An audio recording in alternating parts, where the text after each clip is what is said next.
오늘 본문은 역대상 20장 전체입니다. 8절로 된 짧은 말씀이지만요, 이 말씀 속에는 크게 두 개의 전쟁이 소개되어 있습니다.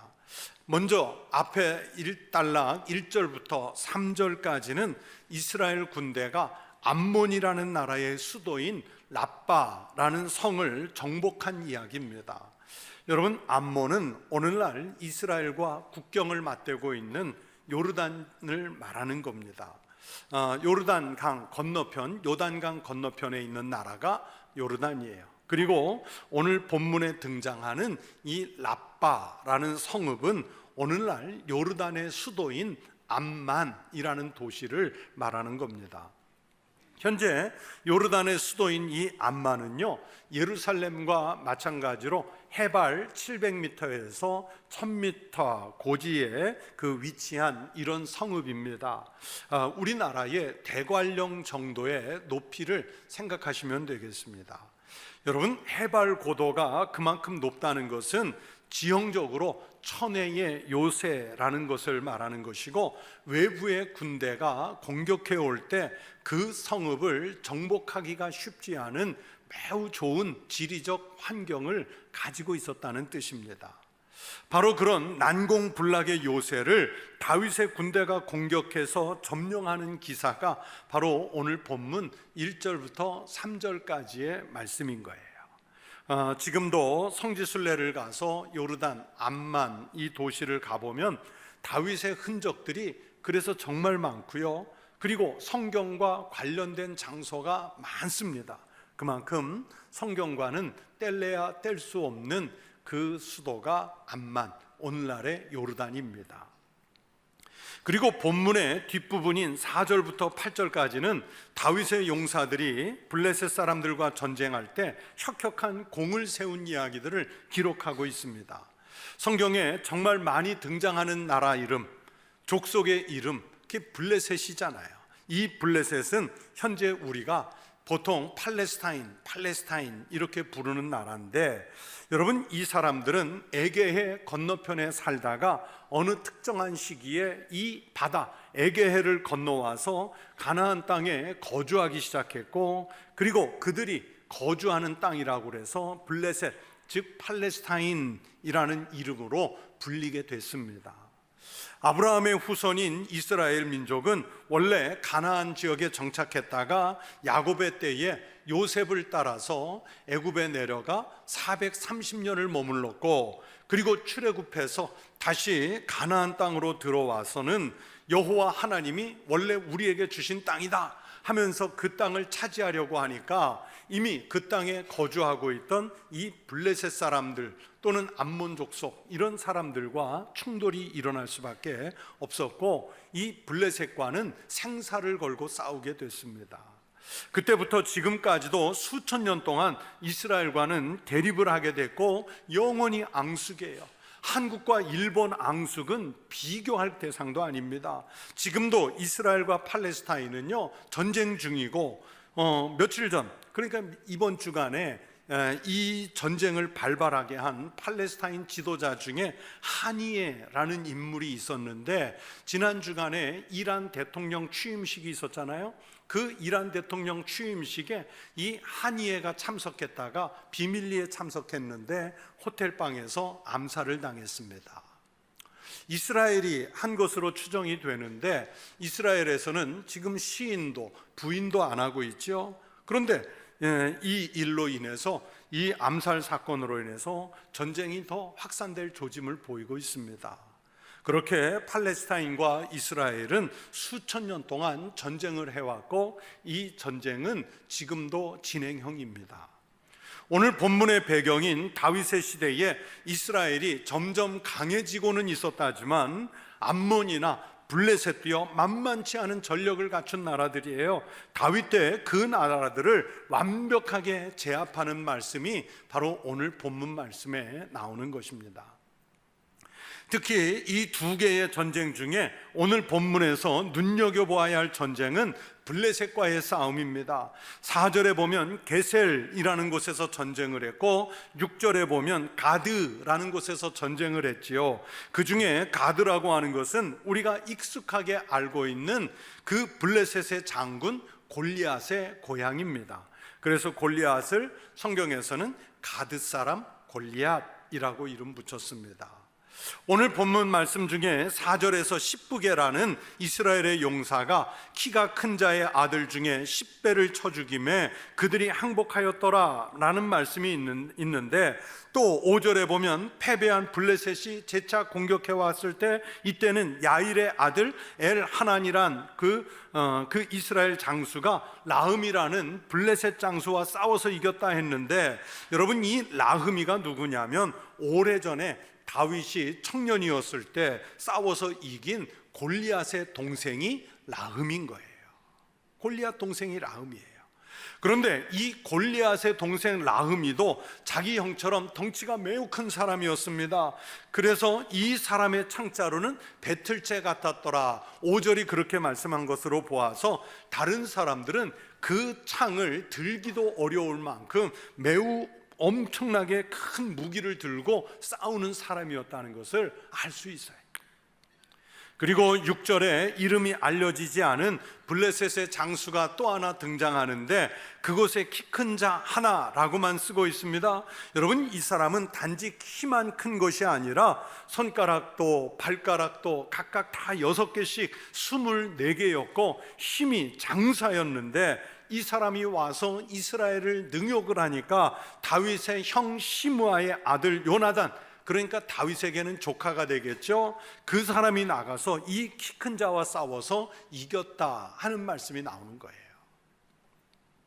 그리고 8절에서 이 전쟁들에 대해서 내리는 결론의 말씀을 주시는데, 가드의 키 큰 자의 소생이라도 다윗의 손과 그 신하의 손에 다 죽었더라. 다시 말하면 어떤 강한 적이 덤벼와도 다윗의 군대가 그들을 이겼다는 말씀이에요. 암몬 족속과의 전쟁이든 블레셋과의 전쟁이든 결코 쉽지 않은 전쟁이었지만 다윗과 그의 휘하의 신하들 그리고 이스라엘의 군대는 그 강한 적들과 싸워서 이겨냈어요.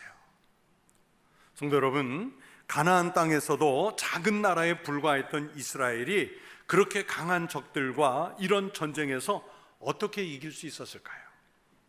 이스라엘이 원래부터 강한 군사력이 있었고 또는 경제적 힘이 막강했고 주변 나라들과 좋은 외교 관계를 맺어서 이스라엘을 도우려고 하는 동맹군, 연합군이 많이 있었을까요?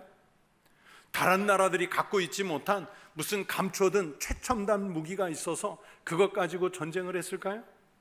전혀 그렇지 않습니다. 사무엘 상과 하를 보면 블레셋 등이 이스라엘을 공격해 올 때 당시로서는요 최첨단 무기라고 할 수 있는 철병거, 철창을 들고 싸우러 나오는데, 여러분 이스라엘은 그 철기 문화가 시작됐을 때 역사적으로 어떤 시대였냐면 아직도 청동기 문화였어요. 그러니까 블레셋은 이 육중한 탱크를 가지고 전쟁터에 나왔는데 이스라엘은 승용차 끌고 나가서 탱크와 맞서 싸우겠다는 그런 형국이었던 거예요. 그런데도 이겼어요. 어떻게 이겼을까요? 지휘관으로서 다윗의 작전이 주요했을 수도 있겠고, 나름대로 자기들이 가지고 있는 무기를 효율적으로 잘 활용했을 수도 있겠고, 아니면 머리를 써서 지리적인 이 상황도 적절하게 이용할 줄 아는 그런 전략을 구사했을 수도 있어요. 그래도 여러분 이 강한 나라와 전쟁을 하는데 그것만 가지고 이길 수 있었을까요? 그렇지 않습니다. 이스라엘은 이스라엘만의 전쟁이 있습니다. 하나님의 사람들은 하나님께서 하시는 전쟁에 맡기는 의탁과 방법이 있습니다. 바로 그것이 승리를 가져오는 길인데, 그러면 다윗과 이 본문 속의 이스라엘은 어떤 전략이었을까요?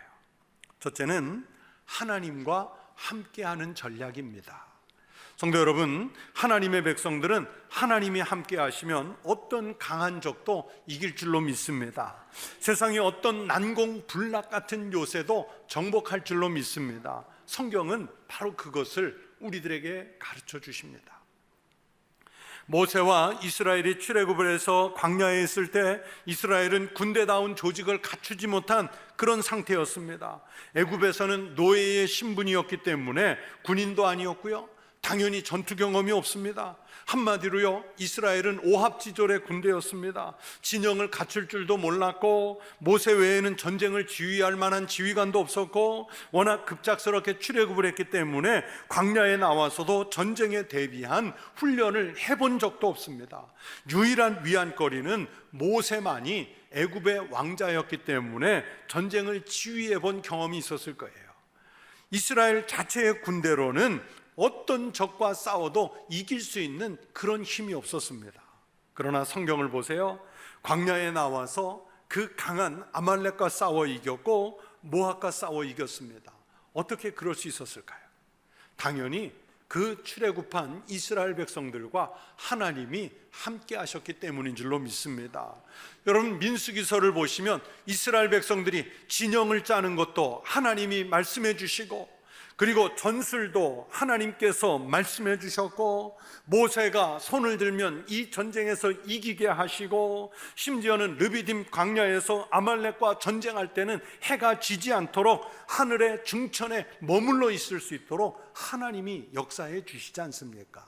하나님이 함께 하시니까 이기신 거예요.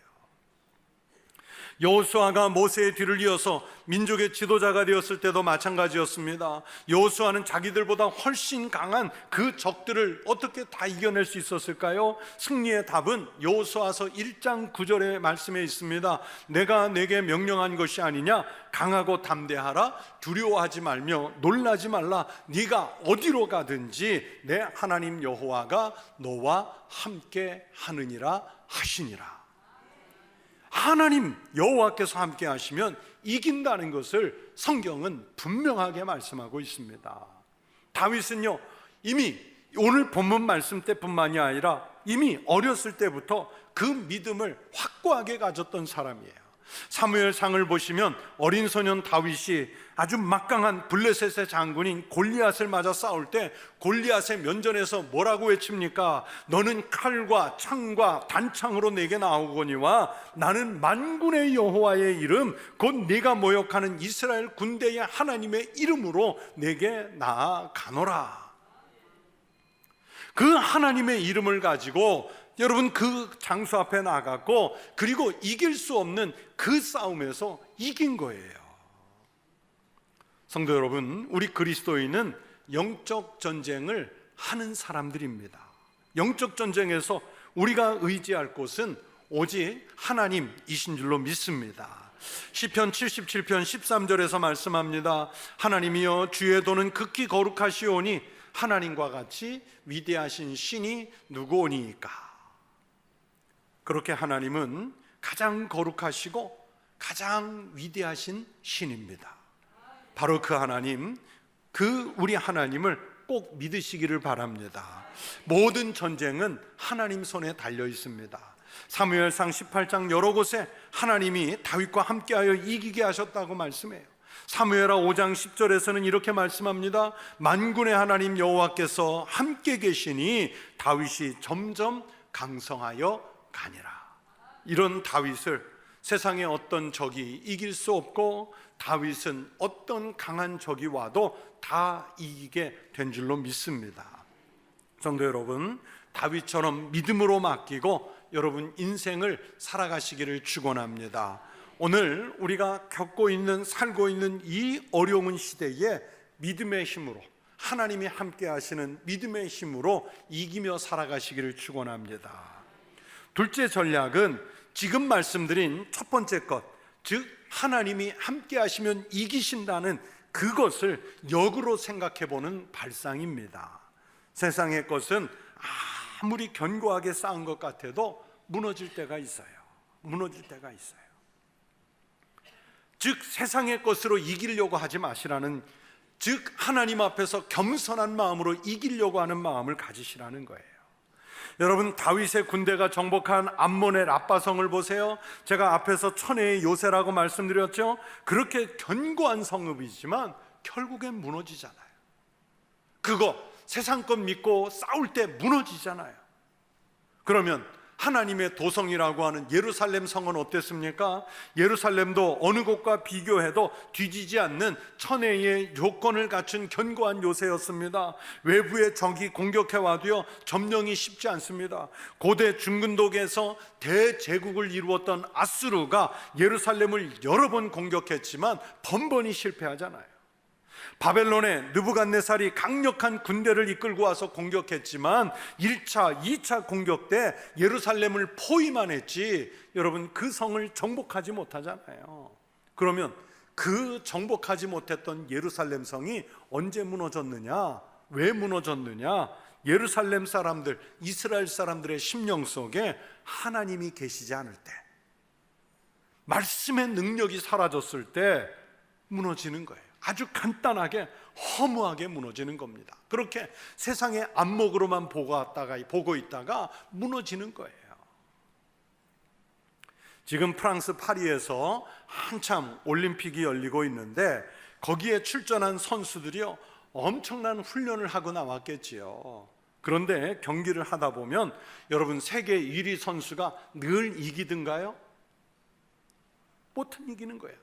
훈련이 게을러지든지 잠시 방심하든지 허투른 마음이 보이면 무너지는 거예요. 어제 저녁에 보니까 순위가 한참 아래인 우리나라 펜싱 샤브르 여성 그 단체 팀이 세계 1위인 프랑스, 여러분 프랑스는 펜싱에 있어서는 완전히 진심이잖아요. 엄청난 관중들이 프랑스를 응원하고 또 세계 1, 2위 선수가 다 거기 있고 그 팀도 세계 1위 팀인데 우리나라가 이겼어요.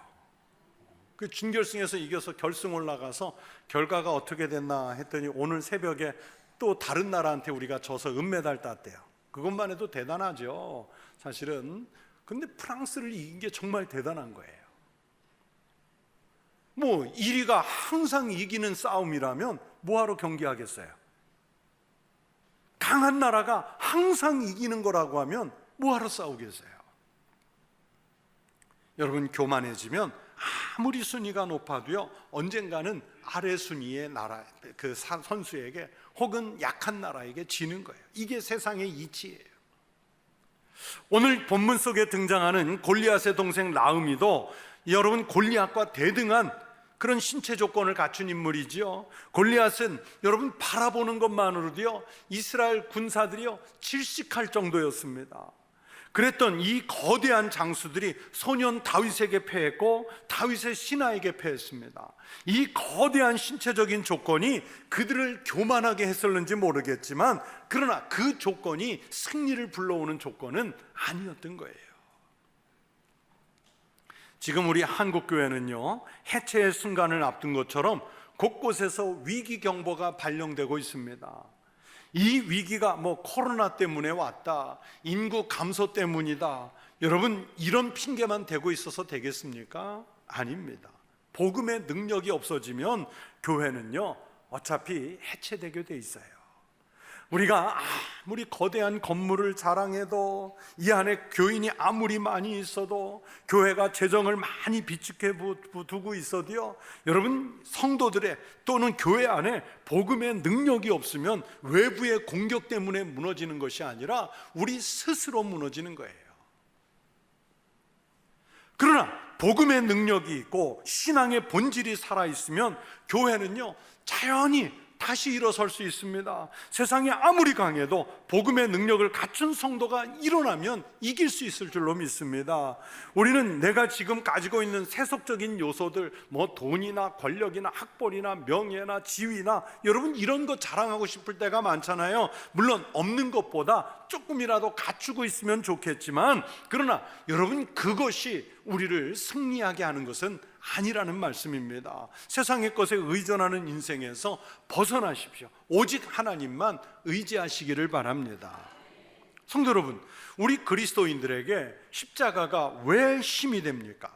십자가라는 것이 세상의 기준으로 봐서는 그것은 죄인의 자리잖아요. 인간이 무엇인가를 할 수 없는 아주 무기력한 자리가 십자가 아니겠습니까?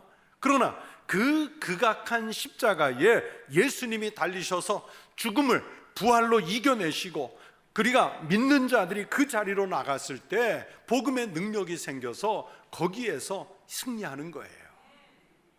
돈으로, 힘으로, 권력으로 승리하는 게 아니라 여러분 겸손하게 십자가, 즉 복음의 능력으로 살아갈 때 이기게 된다는 말씀입니다. 그래서 십자가가 믿지 않는 사람들에게는 멸망의 도구겠지만 우리 믿는 사람들에게는 구원의 능력이 되는 줄로 믿습니다. 오늘 우리는 정말 말로 형용할 수 없는 불안의 시대, 불확실성의 시대를 살고 있습니다. 그러면 교회와 그리스도인들이 정신을 바짝 차리고요, 긴장해서 하나님 앞에 나와야 합니다.